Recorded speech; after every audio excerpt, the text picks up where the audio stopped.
Hi, I'm Josh Gordon, Policy Director. I'm here with Bob Bixby, Executive Director, and Diane Rogers, Chief Economist of the Concord Coalition.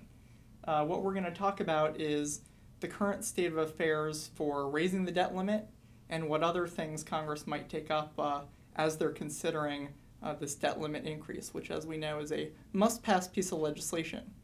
Bob, what do you think?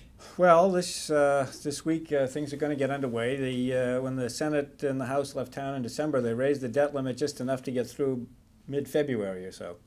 So really one of the first things they're going to have to do now that they're back is raise the debt limit again. And that is going to give them an opportunity to put perhaps some fiscal responsibility amendments onto the debt limit. There's certainly a lot of concern about having to raise the debt limit. There's no question that they have to do it. You can't just let the government default.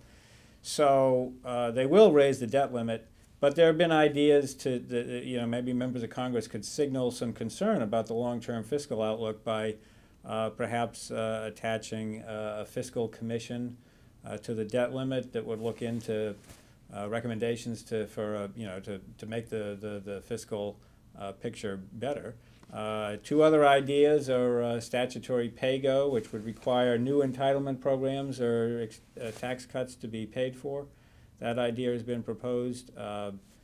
Putting spending caps on discretionary programs has been proposed. So there are a number of ideas that will all be considered, I think, in the next week in the context of the debt limit vote. So, Diane, just to take a step back, I guess, one of the things people always call here and ask is, why do they have to raise the debt limit? Doesn't this mean raising the debt limit, you're the one that's causing America to increase the debt, over the years by raising this debt limit? If they voted no, wouldn't that do something to keep them from incurring so much debt? The only thing we can do to stop raising the debt is not avoid passing an increase in the debt limit, but is to actually do something to change the track that we're on in terms of our spending and revenue programs.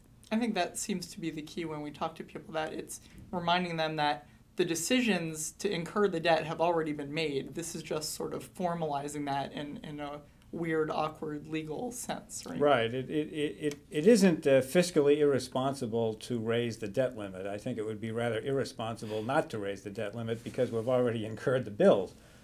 And what about the timing of everything, that this debt limit vote actually is coming right before the president releases his next year's budget?